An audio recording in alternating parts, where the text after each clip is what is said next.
آپ کو خدا کی زندہ آواز اور اس کے کلام کے لیے تیار کریں. میں ریکویسٹ کرنا چاہتا ہوں خدا کے خادم پاسٹر کاظم صاحب کو کہ جو میسج روح القدس نے آپ کو دیا ہے وہ ضرور برکت ٹیلی ویژن کے ویورز کے ساتھ شیئر کریں.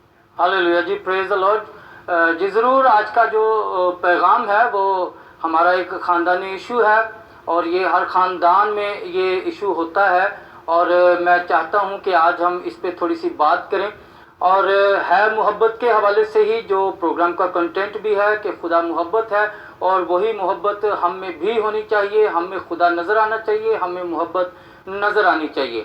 لیکن محبت سے پہلے جو ہمارے خاندانوں میں چیز ہوتی ہے جو محبت کو ختم کرتی ہے، محبت کو نقصان پہنچاتی ہے، خاندانوں کو نقصان پہنچاتی ہے، ہمارے معاشرے کو نقصان پہنچاتی ہے، وہ ہے غصہ. غصہ جو ہے یہ میرے عزیزو ہماری محبت کو مارتا ہے. غصہ اکثر ہم میں سے وہ لوگ کرتے ہیں جو چاہتے ہیں کہ ان کو کوئی جان نہ پائے، ان کے سامنے وہ غصے کا اظہار کرتے ہیں. اور کئی لوگ ایسے ہوتے ہیں جو کسی کا حق مار بیٹھے ہوتے ہیں تو بھی وہ غصہ کرتے ہیں تاکہ کوئی ہمیں بات نہ کر سکے. اور کئی لوگ ایسے ہوتے ہیں جو چاہتے ہیں کہ ہم نے کام غلط کیا ہے، کوئی ہمیں غلط کہہ نہ سکے، تو اس کے سامنے وہ غصہ کرنا شروع کر دیتے ہیں. اور کئی لوگ ایسے ہوتے ہیں جو پتہ ہوتا ہے کہ ہم نے یہ غلطی کی ہے، ہم ہر بات میں غلط ہیں، وہ بھی چڑھاوے کے طور پر آگے سے غصہ کرنا شروع کر دیتے ہیں تاکہ ہمیں کوئی بات نہ کر سکے. تو ایسا ہی ایشو ہمارے خاندان میں ہے. ایک وہ ہے ساس اور بہو کا. یہ ساس اور بہو کا ایک ایسا ایشو ہے جو ہمارے خاندانوں میں، مسیحی گھرانوں میں ایک مثالی بہو کو جو ہونا چاہیے ہے وہ ہمارے معاشرے کی لپیٹ میں آ کر ہماری جو بیٹیاں ہوتی ہیں وہ بھی جا کر روایتی بہو بنتی ہیں، اور اس کے بعد پھر روایتی ساس کا کردار ادا کرتی ہیں. اور اس میں ہمیں مسیحت کا جو ایک عنصر ہوتا ہے ہماری بہو میں، ہماری ساس میں، وہ نظر نہیں آتا ہے. تو آج کا جو ہمارا پیغام ہے وہ یہی ہے کہ مسیحی بہو کو کیسا ہونا چاہیے. میرے ساتھ نکالیے روت کی جو صحیفہ ہے، روت کی کتاب، اس کا پہلا باب اور اس کی 16 آیت. روت کی کتاب، اس کا پہلا باب اور اس کی 16، 17 اور 18 آیت. میرے عزیزوں، آپ جو لیپ ٹاپ پر، موبائل پر، کمپیوٹر پر اور ٹی وی کے ذریعے سے اس وقت ہمیں دیکھ رہے ہیں، آپ ضرور اس حوالے کو نکال سکتے ہیں اور اس کے کلام کے ذریعے سے آپ برکت کو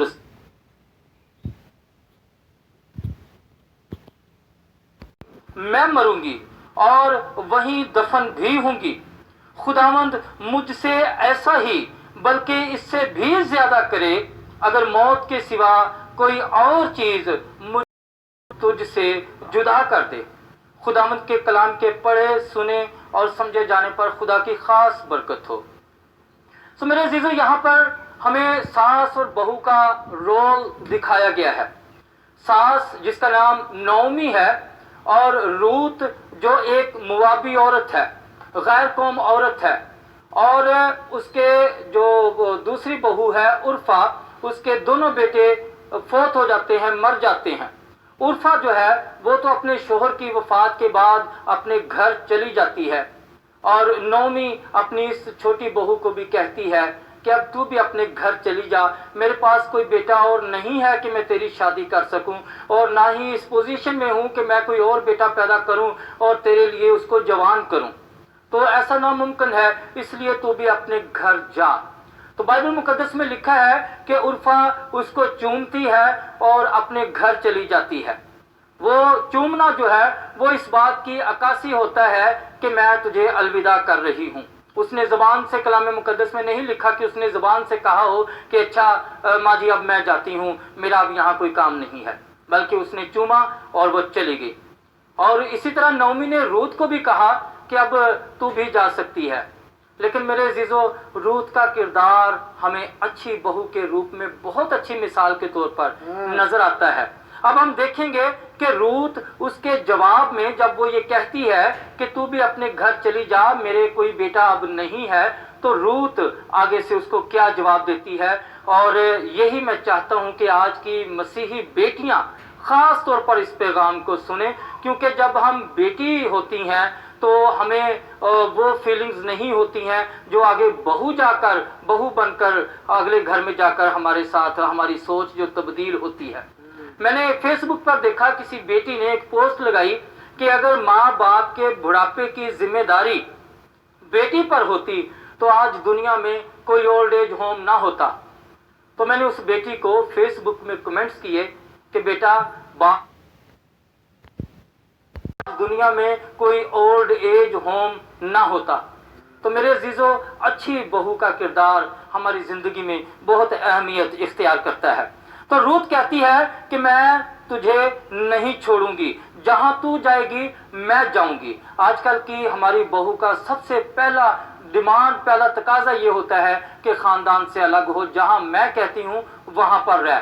جبکہ اچھی بہو کا یہ کردار ہونا چاہیے کہ جہاں تو جائے گی، مین کہ اگر وہ ساس کو کہہ رہی ہے تو وہ اپنے شوہر کو کہہ رہی ہے، کیونکہ ماں باپ کا بھی اتنا ہی حق بیٹے کی طرف ہوتا ہے، کیونکہ وہ خوش ہو رہے ہوتے ہیں کہ ہمارا بیٹا پیدا ہوا ہے، ہمارے بڑھاپے کا سہارا ہوگا۔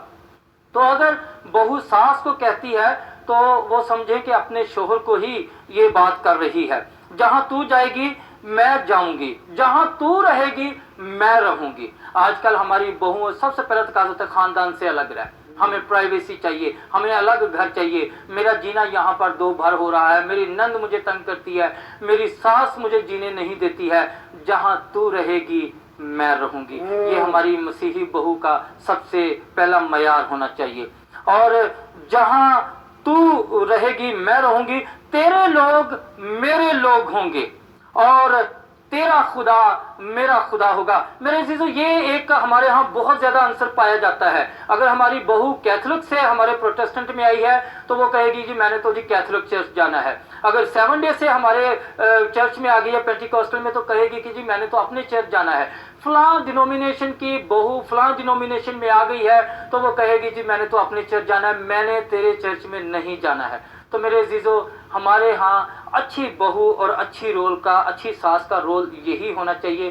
اور یہ جب ماحول بن جائے گا تو ہمارے خاندانوں میں جو غصے کی لہر ہے، جو نفرت کی لہر ہے، وہ کسی حد تک ختم ہو جائے گی اور محبت کی فضا پیدا ہو جائے گی۔ اور جب محبت ہو جائے گی تو خدا کے روح کو ہمارے گھروں میں کام کرنے کا موقع مل سکے گا۔